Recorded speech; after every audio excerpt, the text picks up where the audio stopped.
A massive rescue and relief effort by the United States government is underway in Haiti tonight. Ships, helicopters, transport planes, and 2,000 Marines reportedly on their way to Haiti now are likely to head that way soon, with another 3,500 U.S. troops on alert. The hospital ship, the USNS Comfort, which responded to Haiti 2 years ago after hurricanes hit Port-au-Prince, which you heard the Haitian ambassador mention by name just moments ago, that ship has been ordered to deploy to Haiti again by next week. The USS Carl Vinson is also set to arrive in Haiti tomorrow afternoon. Now, the Vinson is a supercarrier. It's, in effect, an offshore airport. It's the height of a 20-story building. It can accommodate 80 aircraft. It can produce hundreds of thousands of gallons of potable water every day. But the first American ship to arrive in Haiti got there early today. It's a Coast Guard cutter, which was assigned to provide air traffic control for military planes and helicopters flying into the airport. If you're wondering how and when this giant coordinated U.S. mobilization was planned, well, here's a hunch.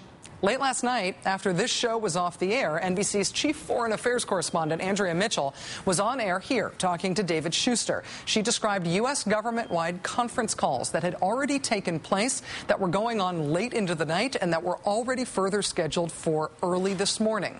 By 7 o'clock this morning Eastern Time, Rajiv Shah, the administrator of USAID, President Obama's designated point man on the Haiti response, was listing concrete details of what exactly the American response would look like on television. We immediately activated a whole-of-government response. We have stood up a disaster assistance response team that will be going in today. We have 2 standing search and rescue teams with specialized technical capabilities and appropriate equipment to begin an aggressive search and rescue effort on the ground in Port-au-Prince. And we're working very closely with U.S. Southern Command to help make sure that we have the logistics support, the transport capacities, and the other needed capabilities in order to put really the full force and capacity of the U.S. government to work on behalf of the Haitian people and on behalf of our U.S. citizens in Haiti right now.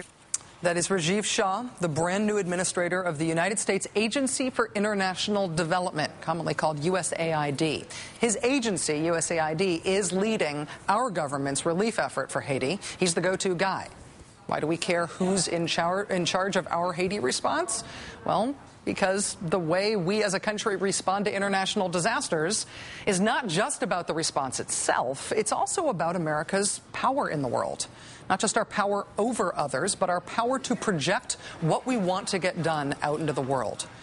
If you think about it, there are about maybe arguably 4 major ways that America exerts power around the world. 1, leading by example. 2, trade and economic leverage. 3, people with guns and bombs, aka military force. And 4, a little shop of powers called the State Department. Diplomacy, along with development and direct assistance to other countries. Development and direct assistance is what USAID does. And when we're responding to a disaster like the one in Haiti right now, we use USAID and the military alongside one another.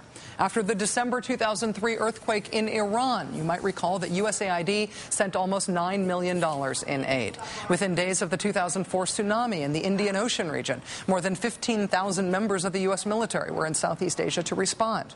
After the 2005 earthquake in Pakistan, the U.S. government supported 25 flights of relief supplies. We spent 6 months working with UN agencies and non-governmental organizations on that recovery effort. But beyond the immediate ability to have an impact in Haiti now, it's also important to understand what USAID is up to, because the idea of more diplomacy and development, more USAID-style power, is a major part of the Obama administration's agenda. Diplomacy, remember? Putting someone as high profile and powerful and capable as Hillary Clinton in charge of the State Department, all of that central to what the Obama administration says it wants to do differently than what Bush and Cheney did. Here, for example, was what Secretary of State Hillary Clinton had to say recently about USAID. It's time for a new mindset for a new century, and time to elevate development as a central pillar of all that we do in our foreign policy. And it is past time to rebuild USAID into the world's premier development agency. That was Hillary Clinton speaking just last week. Today, USAID in charge of our country's massive recovery and relief effort in Haiti. Not only is this us doing what we think is our obligation as a responsible partner in the community of nations, but in blunt terms, it often has good consequences for our country in terms of American power, our prestige, goodwill around the world. This is the kind of thing that transcends politics. It is a way for us to directly help the citizens of another country, often in difficult parts of the world. And the interaction is not mediated by politics or by their government, really. I don't think we do it so that we will be better liked in the world, but that, fortunately, is often a side effect. Joining us now is Steve Clements, Director of Foreign Policy Programs at the New America Foundation and publisher of the Washington Note. Steve, it's really good to have you on the show tonight. Thank you for being here. Great to be with you, Rachel. Is it inevitable that USAID would be the lead agency here? And how capable are they of doing what needs to be done? USAID is probably the most vital, under-resourced, and often neglected institution in the international portfolio of the United States. When a big natural disaster or we have foreign policy objectives that need USAID, they're there. But during times of calm, they're neglected and severely under-resourced, as I think they were under the Bush administration. And, of course, they were a major target in the old days of Jesse Helms and Newt Gingrich and others who really didn't value this kind of international engagement. When you think back to Katrina and how badly we responded to an own domestic crisis, you can see a real step up to both how we responded in the tsunami crisis in Southeast Asia a few years ago and now what we're seeing unfold today in Haiti, which is incredibly impressive. Is there a connection between our domestic capacity for response, things like FEMA, things like we think about when we think about Katrina, and what we're able to project internationally? Obviously, a lot of the same logistical capacities come into play, but it's got to be run through different parts of the government, and it's got to be sort of a shared expertise. It can't just be the same agency. Well, what USAID, I mean, there are lots of different agencies that have different sort of roles and responsibilities, but in the diplomatic international portfolio, USAID is an implementer, a doer, if you will, not a policy-making institution.